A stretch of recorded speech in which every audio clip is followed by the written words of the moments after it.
Good morning. This is the first installment of Baton Rouge Labor Radio, and we're coming to you live from the beautiful Mid-City Studios. What's this at 3313 Government Street, and we're happy to be here. Sitting here with Neil Paul Miller, business manager of local union 198, the plumbers and steam fitters. If you want to call in, it's 225-343-1075. And this is the button I would press if a caller came on. This? Number 2. Oh, number 2. Okay. Okay. Oh, no thank you. No thank you. Anyway, the number is 225-343-1075. And I will tell you, Neil, there's been a lot of interest. They've got someone that's real interesting that I got to bring up. It's old man Kinsley. He seems to be a wise soul out there somewhere, and who knows, maybe old man Kinsley will call in. But we're expecting in the next 10-15 minutes, we're going to have Lewis Wren. That's what they say. Well, he'll be here. Lewis Wren, Ernest Stevens may be coming in, and we do need all the help we can get this morning. If you want to catch rebroadcast of this show, Slim Brandon Langlois is our producer, Neil. And let me tell you, I can't say enough good about Slim Brandon Slim Langlois. I really can't. He's recording this show right now, Neil. Good. And I mean, the old Slim Bones there, he don't get up at 7 o'clock on a normal occasion, okay? Thank you, Slim, if you're listening. I'm pretty sure you are. You better be anyway. But anyway, Neil, how did the idea for the golf tournament it funds probably more than this show, but the golf tournament was a rousing success, wasn't it? Yeah, it really was. We were doing the show on another broadcasting system, which was a good show. This great. was just a better fit for us. It was a better fit for us, and we were approached by this station to come on board, and we weighed the pros and cons on it, and had more pros than cons. And it was I'm gonna tell you, from what I hear and from what I've been looking at, they have a great listener base here.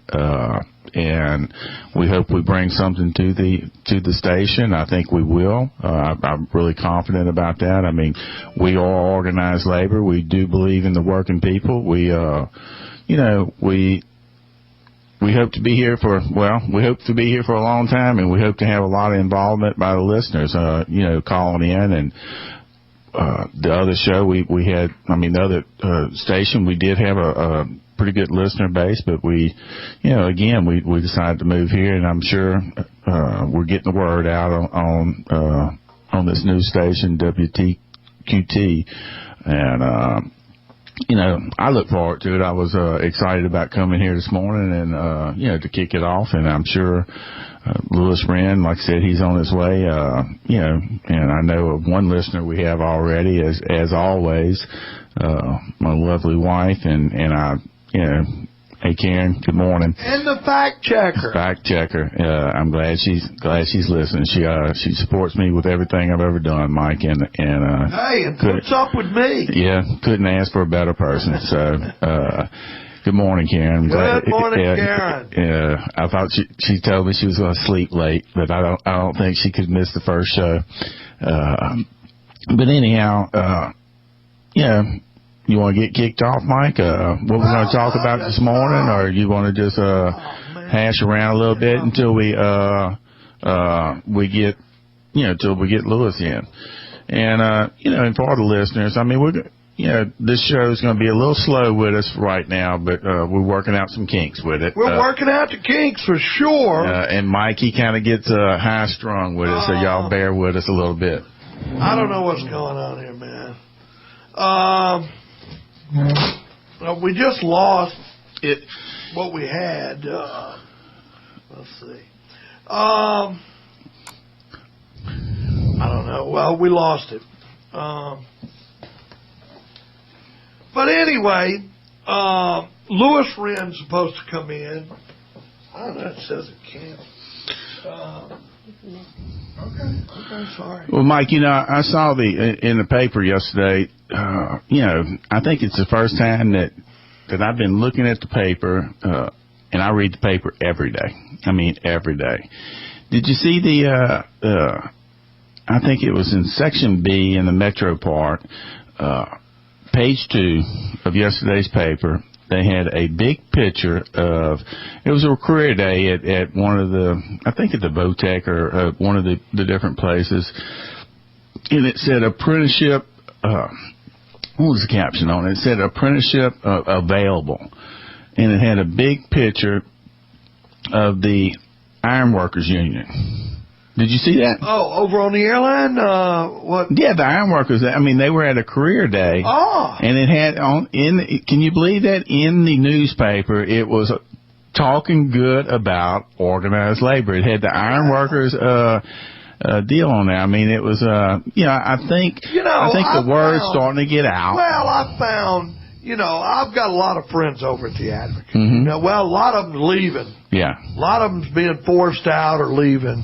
And I've always found, the people that work there that I've run into, they don't have a problem with organized labor. Okay? At one time, they were union, being represented by the Teamsters, and they weren't happy with that. Now, right. They did not go with another union when they decertified the Teamsters. But, I found, the old owner, I had a casual relationship with, David Manship, one of the old owners, and he really didn't have a problem with organized labor as long as it wasn't his paper being organized, But, they're really, in a lot of ways, I think they've got a bad rap about being anti-union. And that's just my opinion. Because, if you look at a lot of things, when it gets involved in politics, it's not unusual for both sides to overstep in politics. Oh, yeah. In politics. Yeah. I mean, a great example of that is, and I knew they had there was an article in yesterday's paper also about the doctor of the poor, and Dr. Bill Cassidy, the self-proclaimed doctor of the poor. Yeah. He's against Obamacare. Yeah, but he's a doctor. But he don't of the have poor. anything to replace it. Hey, there was a big write-up. If anybody wants to see it, it's on thinkprogress.org or .com. And they had, I can bring that up. They had a congressman doing a town hall event in Florida. Mm-hmm. And now this Congress has voted 40 times to repeal Obamacare. Is it 40? Is it 4? I thought it was 37. No, well, the numbers go up every time they meet. Okay. So they're still trying. Well, they know all they're doing. Look, it's like if I walked out this front door at 3313 Government Street and screamed with a crowd of people there, hey, repeal the right to work law. I'm against a right to work law. Now, if I did it 3 or 4 times, most people in this building would think he's a passionate guy. Now, if I get out there and do it 40 times, they're going to just think I'm a whack job. Mm-hmm. I mean, How many times do you got to do something that you know is not going anywhere, is my point. I mean, they could have voted to repeal it 12 times and sent the same message to their constituents as what they're trying to do. Now, the constituents in this Florida congressman area, and I don't have it right here, they were asking him questions like, well, if you repeal Obamacare, that means that we lose. They had one guy been trying to get health insurance for 8 years and can't get it. Well, not just he couldn't get it, can't afford it. Yeah. No, he's got pre-existing. Yeah. He's got pre-existing conditions, and he said, in October, I'm looking forward to sign up in insurance exchanges so I can get health insurance. Mm-hmm. I need to see a doctor. And the congressmen, they're getting blowback right now. I mean, the kids. Well, the whole thing is, and it's not a perfect. No, it's not. And that's what I was fixing to say, Mike. We sit here and we talk about, and they call it Obamacare. It's the affordable, it's affordable health care act. And I want the listeners to know that, I know the last presidential race is over with, but you had a Republican governor of Massachusetts that really originated this Affordable Health Care Act. It was, it was under his administration in Massachusetts. Now, granted, it was a 80-something% Democratic Senate and House over there in Massachusetts that passed it, and he had no options but to go along with it. But I mean, this plan, this big book, the Obama administration literally got this book and started looking at it and molded the Affordable Health Care Act after the medical plan that they had in Massachusetts. And I like the Obama plan. I mean, it's or the Affordable Health Care Act. We've said on previous shows at the other station, and we've been on two different stations, but we said on the other show that one of the best things that I can think of, and I think anybody else, is you have somebody that's fortunate enough to be insured, that makes a good living, makes a wealthy person. Let's use some words here. You have a wealthy person that can afford insurance, and you have a family that's struggling just to pay the light bill. Do you think the wealthy person loves their kids more than a person that's struggling to pay the light bill? Absolutely not. But they are denied to let their kids and themselves go to get health care. And it's not right. We live in the United States of America. It's 2013. And, you look at other countries, and Mike's very good with this as far as knowing some of the other countries that have great health care coverage. I just can't work on a lot more. And yeah, that's it. But I mean, because he and I talk away from this, and Mike's very knowledgeable when it comes to a lot of this stuff. And but when you look at the healthcare systems in you would think that. I didn't know this until I got online and started looking at it myself and started really reading about it. You would think that the United States of America would be the greatest system as far as the health care. It's not. Well, Cuba's got better health care. That's right. Cuba's got better health care than the United States, and isn't that just mind numbing that you have another country, and I'm not knocking Cuba. I'm just saying that you have another country like Cuba that has a better health care. It's rated higher than the United States of America. It's not right, Mike. Well, getting back to the health care, I'd like to read this. It's on thinkprogress.org, and it's on this morning's headlines, and it goes, man, I can't even read this guy's name that wrote it. Things got heated for Representative Daniel Webster, Republican, Florida, doing a town hall question and answer session in Whitehaven, Florida on Thursday. His constituents called him out over his multiple votes to repeal the Affordable Care Act and his misleading claims that the law consumer protection are being dismantled by the Obama administration. Webster was responding to several constituents' questions about the consequences that repealing Obamacare, which House Republicans, including Webster and the doctor of the poor, I threw that in, Neil. Doctor of the poor, right. Let me stop you right there, because some people aren't going to get our pun at this. The doctor of the poor, every time you see him on TV or hear him on radio or see him in person or whatever, he's going to say, well, I worked at the charity hospital with the poorest of the poor, and they didn't have no health insurance. And you know what? One of his statements is, no health insurance is better than the Affordable Care Act. Yeah, but then I read, and then he's coming out now that he's running against Senator Landrieu. He wants to replace it. Yes, with something better. He wants to replace it with medical savings plans. This is old. And you know what? Well, stop right there, Mike. Medical savings plans. Let's look at this.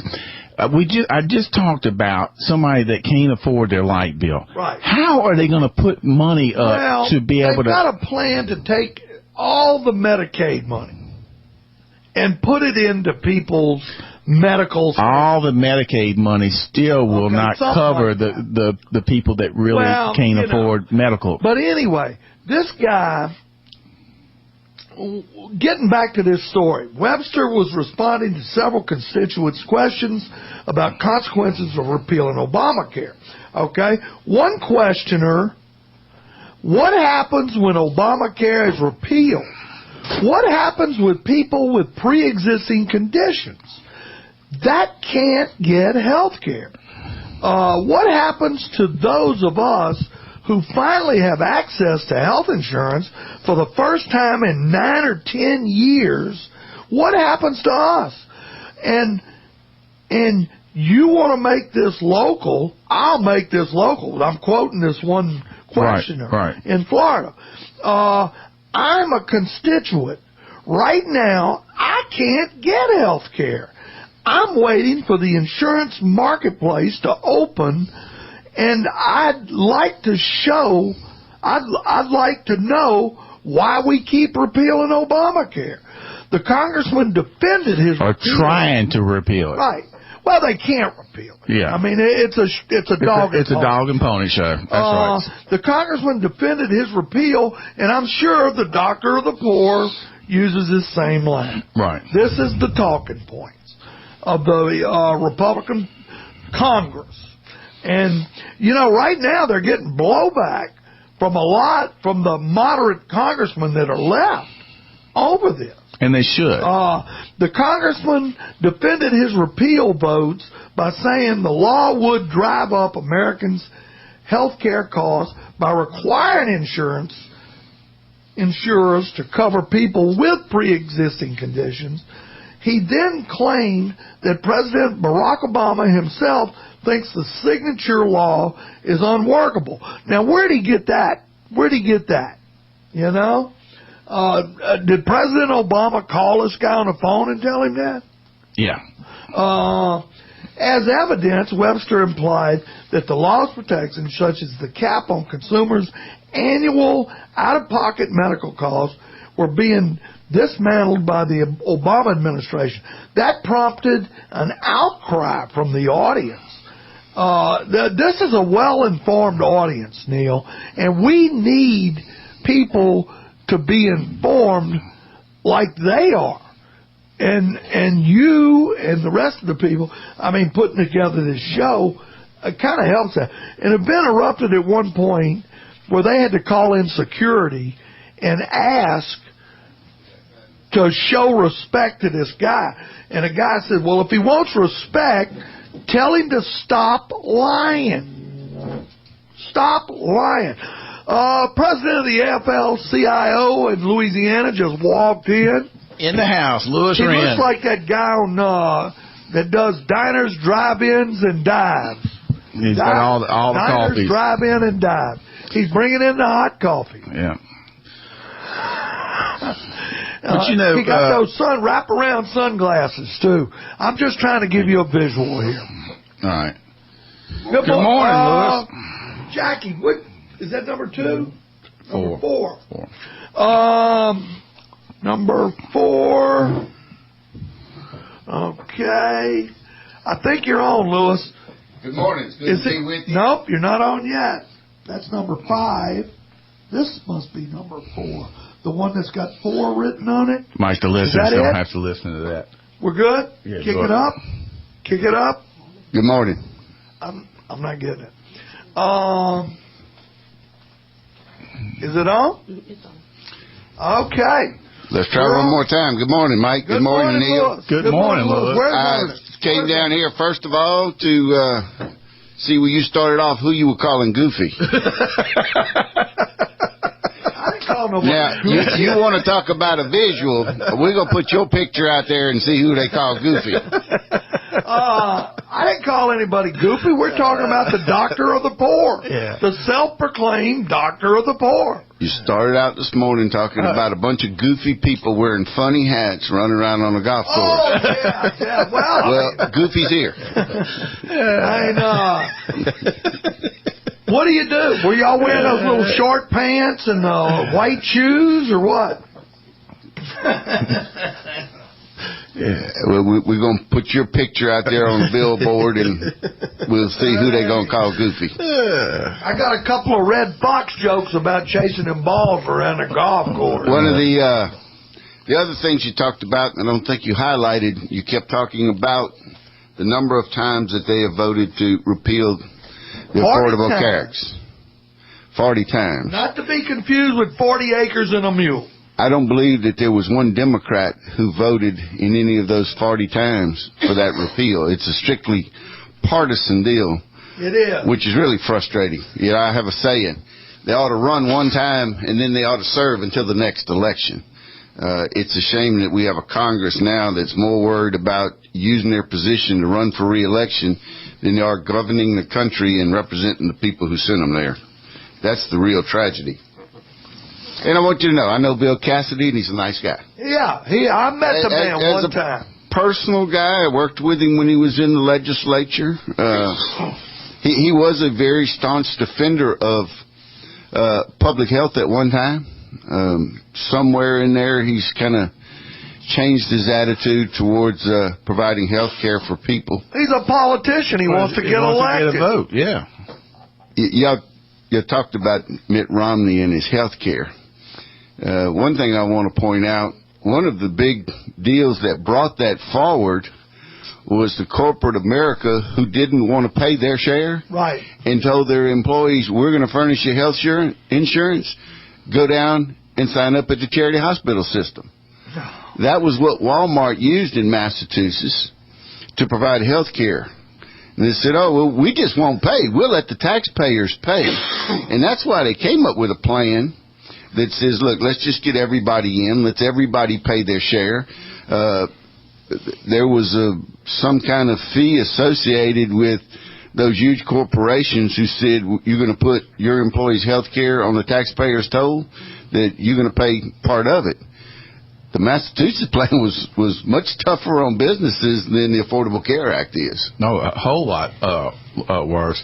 You know, and I'm glad to have Louis in here, and I think we needed to start the show off, and I want to back up. Louis, with your knowledge as far as being with the AFL-CIO, and I want to let everybody know that represents all the unions in the state of Louisiana. Why don't you tell the listeners what we're all about, what unions are all about in particular? Well, I heard a Chinese proverb the other day that has really stuck with me, and it kind of highlights in one sentence what's so important. And the proverb says, if you want to go fast, go alone. But if you want to go far, go together. And it's really what we represent is people's ability to come together and have a louder voice in their government, in their workplace, by uniting together. And often, a lot of the business community today will tell you unions are an outdated model. If that's true, I don't know why they're using the model. What we do is, instead of an individual in a workplace, we come together as a group and negotiate. Whether it's an individual in the political world, we have a voice, or whether we have a representative group of people that represents a much bigger voice. It's what lobby is, Louisiana Association of Business and Industry. It's what the Chamber of Commerce is. It's what the Chemical Association is. Each of those is really a model of what unions do and organized labor does. If it's outdated, I don't know why they've all adopted it. But the truth is that, and we had this conversation one time down in South Louisiana where this huge company was talking about the union and how scary they were. Well, business is not scared of a union. They don't need to be scared of a union. They're scared that their employees will stick together.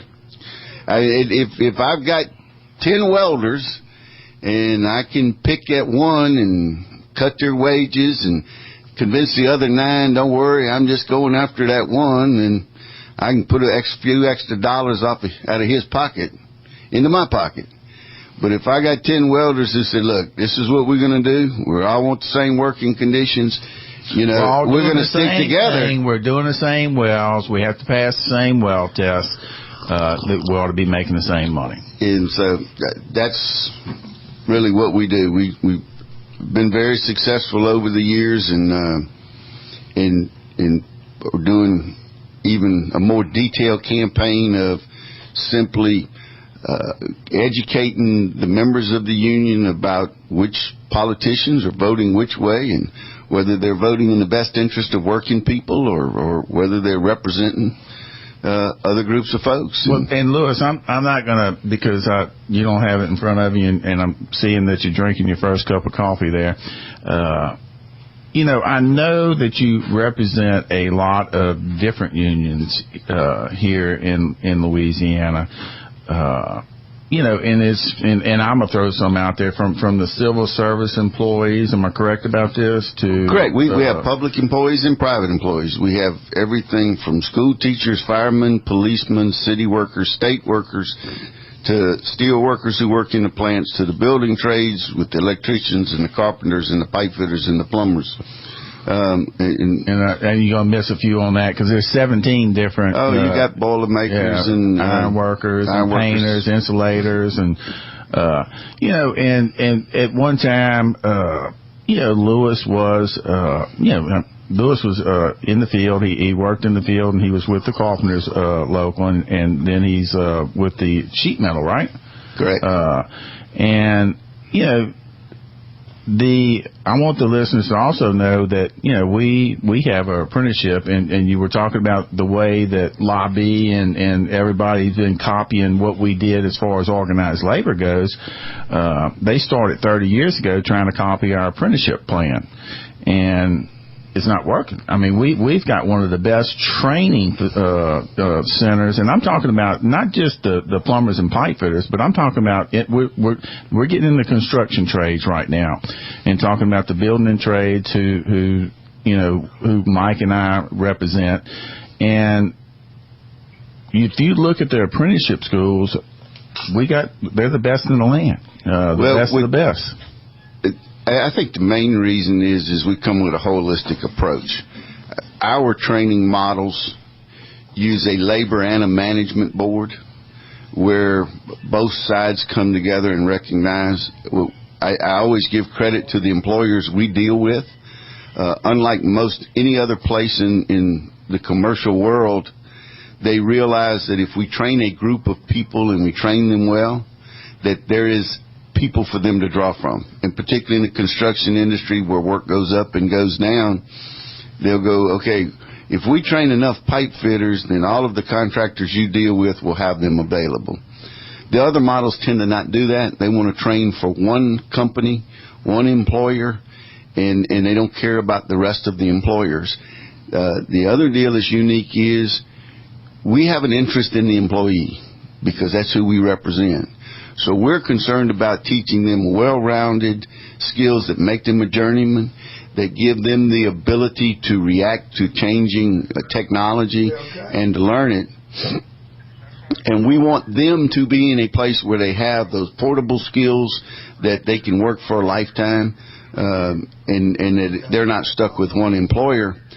Those are the difference in the model that really makes a difference. You know, I sit on a task force where we're looking at the huge dollar amounts of work that are coming to Louisiana, and they're all scrambling and want to talk about how we're going to train the workforce. Well, first of all, it's a little late. We should have been doing this several years ago, but the model they want to use is the same model they've used for 20 years. And the thought that pops in my head is the definition of insanity is doing the same thing over and over and thinking you're going to get different results. Our training program has produced the top journeymen, the superintendents, the foremen in both the union and non-union sector. Right. If you'll go on a non-union job, you're probably going to find somebody in a top position who came out of an apprenticeship program because the training is of that quality. And their training, I keep asking for the accountability numbers. Tell me how many people have been trained under that system, how many are working in the industry, how many have made it your journeyman level or management level. And they just keep telling me it works. Don't worry about the numbers. Well, Lewis, this is my thing with what's going on right now. Is number one, and we go, everybody, no matter what craft you are, you're international. You have the way I try to explain my organization is, in other organizations with the building trades, is we're basically all like each other. We have a local union, which my local 198 covers the Baton Rouge and surrounding area. New Orleans has local 60. Lake Charles has 106. And so what you have is different locals in different regions. And then it's not just here in Louisiana. This is across the country. Boston is 537. You've got locals that are all over. We've got a total of 240 different pipe fitting plumbing locals across the country. So it's basically like a franchise, where you have different locals and you have one international that you answer to.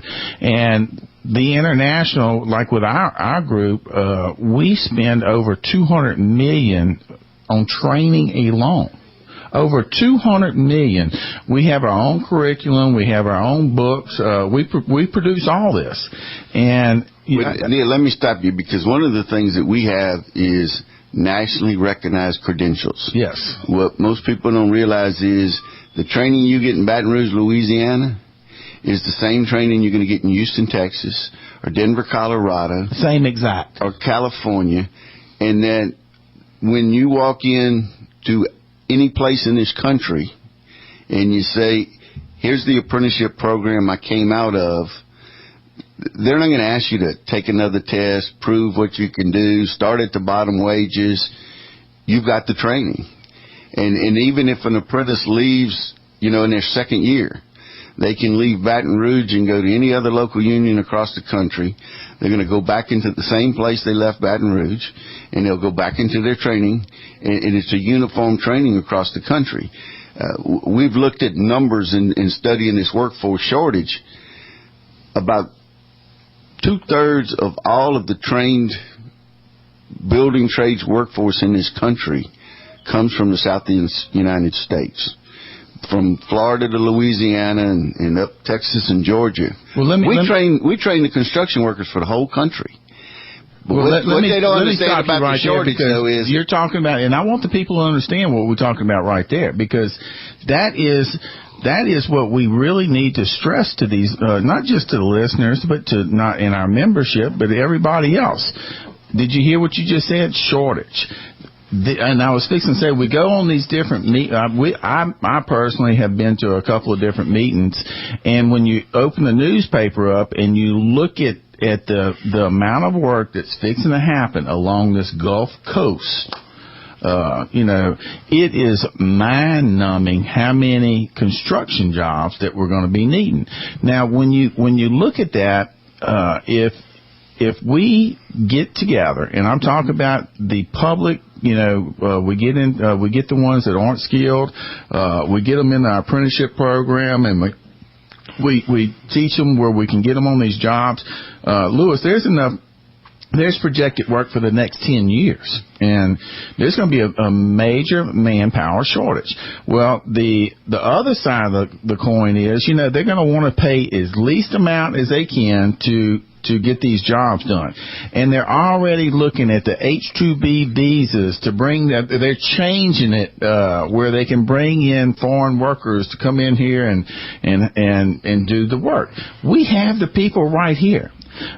And I'm talking about right here. Let's talk about Louisiana. We have the people right here in Louisiana, but they have our wages so low. Why would a man that can pass a combination test, why would he stay here and work for these substandard wages when he can go somewhere on the Midwest or the East Coast or someplace else and almost triple the amount of money that he's making? Well, that's what I was going to tell you. The first thing we need to address in a workforce shortage is that we have, as much as anything, we have a wage shortage. If you will look after 9/11, the number of people who flocked to New York, most everybody who went to New York got a pay raise. The wage rates in New York were higher than they were in the areas they came from. You look what happened in New Orleans after Katrina. We went out and got people from foreign countries and put them in deplorable conditions because we didn't want to pay them anything. People weren't leaving a job that paid $10 more an hour to come rebuild New Orleans. Well, that's. And you had people.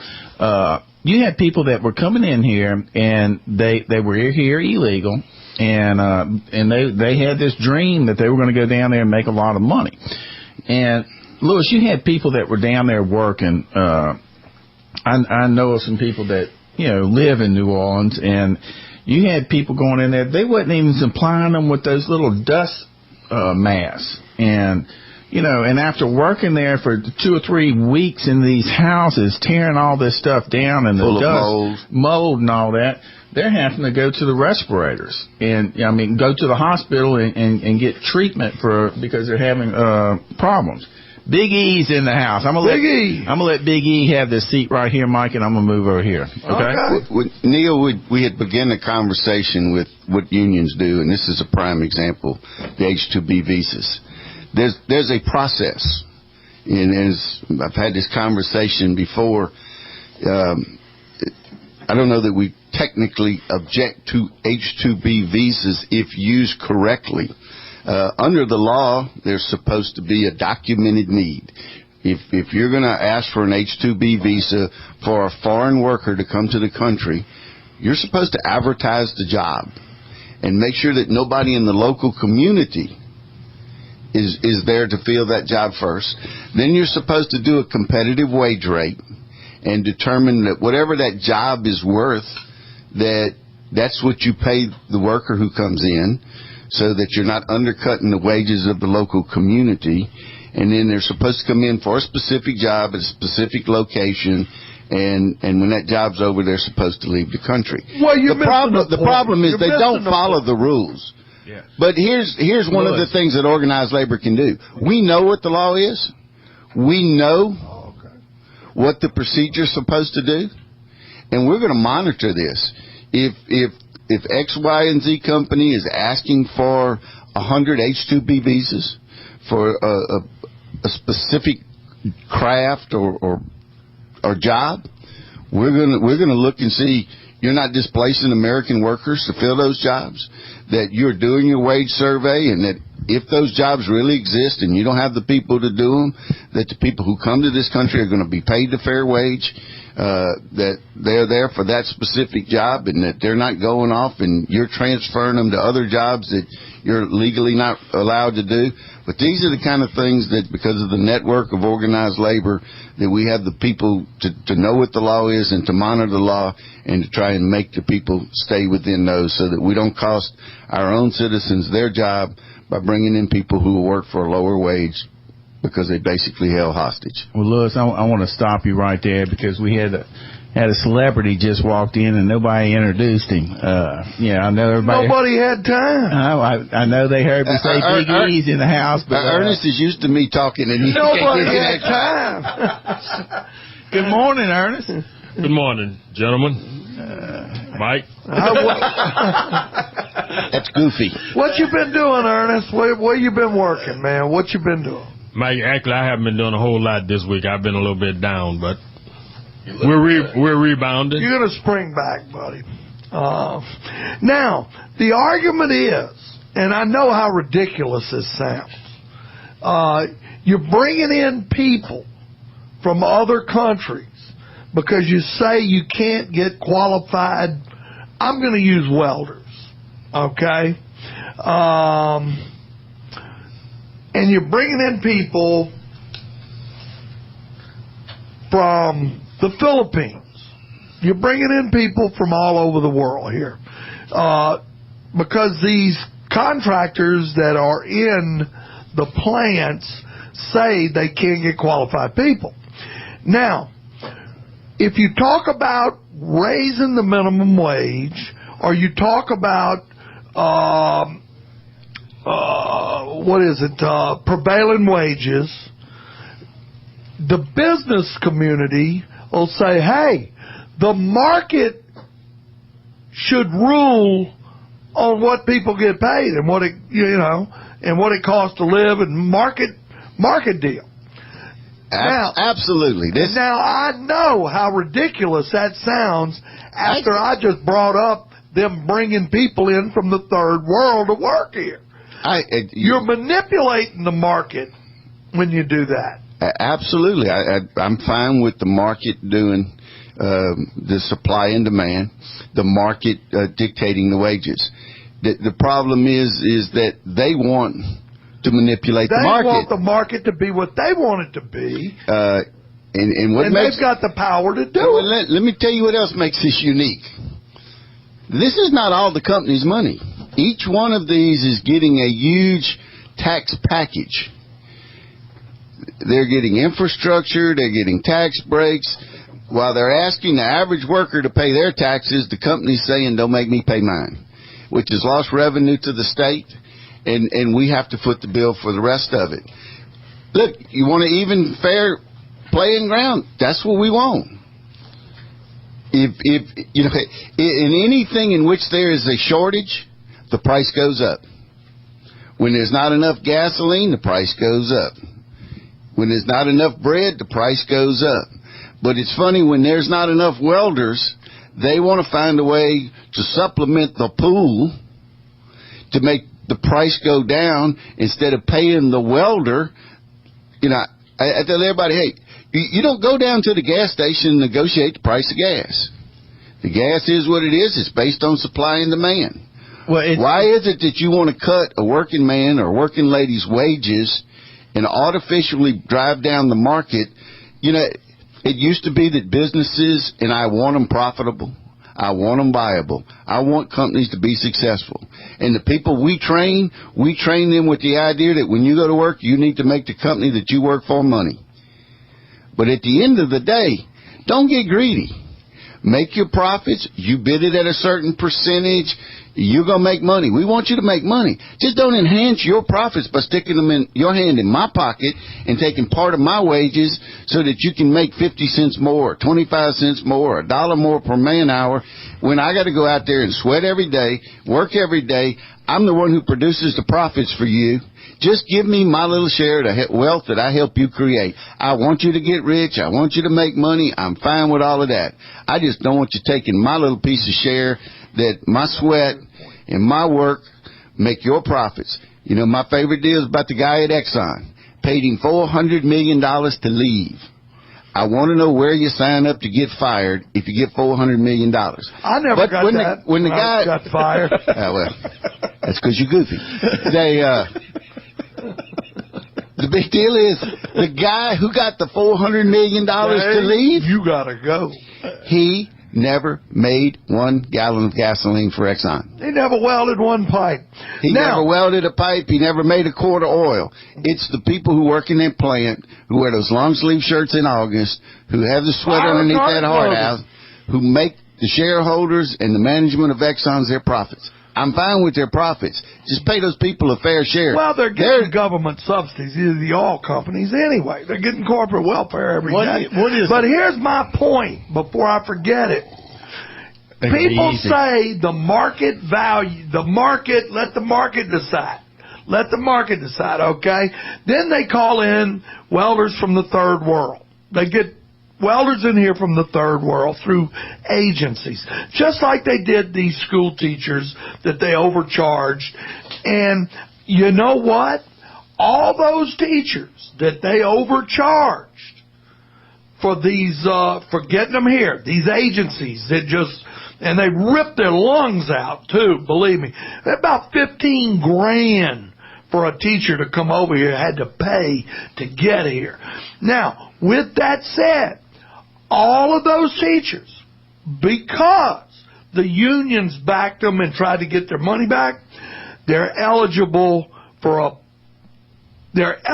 now for a human trafficking visa. I don't know if you knew that. Yeah, you know, here's the part you may not have known. The lady who put the deal together, who are holding... He's got to off me, Neil. Every time, this man's got to off me. That's why y'all keep me around. The lady who was holding the people's visas and threatening them with them, and if they didn't fall in line and do what they were told and live 8 in an apartment and pay them half the rent so that they could make a profit off of that as well. And she had their visa and she wouldn't take it and let it be renewed, so they had to be sent back. Right. The lady was not a U.S. citizen. She had been convicted of over $1 million in Medicaid fraud and was not supposed to be in this country to begin with. And she is the one who's nobody's checking on, and she's holding these other people hostage. Where was she from, Neil? I mean, Lewis? I don't know where she was from. I know she was. So she's back chasing dogs wherever she's. I'm not sure she's not here. She was convicted in California of Medicaid fraud. This is my thing. My point being, when they they bring in the welders from the third world countries, and I don't blame a third world country person for coming here. I'd be on the boat too, but then they want to say, well, you know what? The union's got inflated wages. Well, you know what? With this work boom that's getting ready to hit from here, from Baton Rouge to Lake Charles, the union provides, tell me if I'm wrong, stability for these companies to go out and bid this work.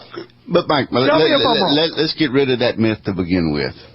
If union wages were not competitive, no union contractor would ever win a bid and get a job. If the productivity versus the amount paid were not a competitive package, no union contractor who used union workers would ever win a bid and build a building. So the idea that union wages are inflated and people can't compete at a union wage is absolutely ridiculous.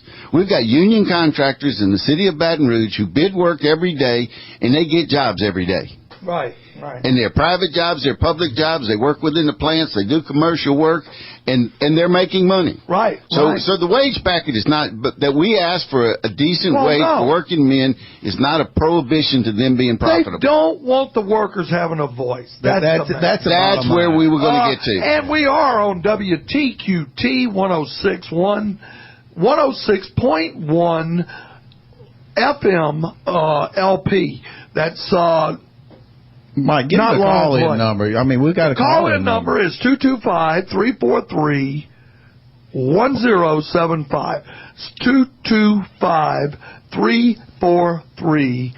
1075, and I was hoping old man Kinsley would call in, but hey, let me get back on the Lewis. Lewis and we're in our Mike, final hour. Mike and with the average amount of money that that people make in the United States, the poor and the rich has gotten wider and wider and wider. I mean, it's really phenomenal how we're eliminating the middle class now. You know, and we were talking about the Affordable Health Care Act. Part of the Obama administration's theory to this Affordable Health Care Act is competition. You're going to make it competition, and once you get competition, it's going to drive the prices down. Isn't that what big corporations talk about when they want to get the oil and stuff from Saudi Arabia and different things? They want competition because that's going to bring the market down, and it's going to be better for the consumer.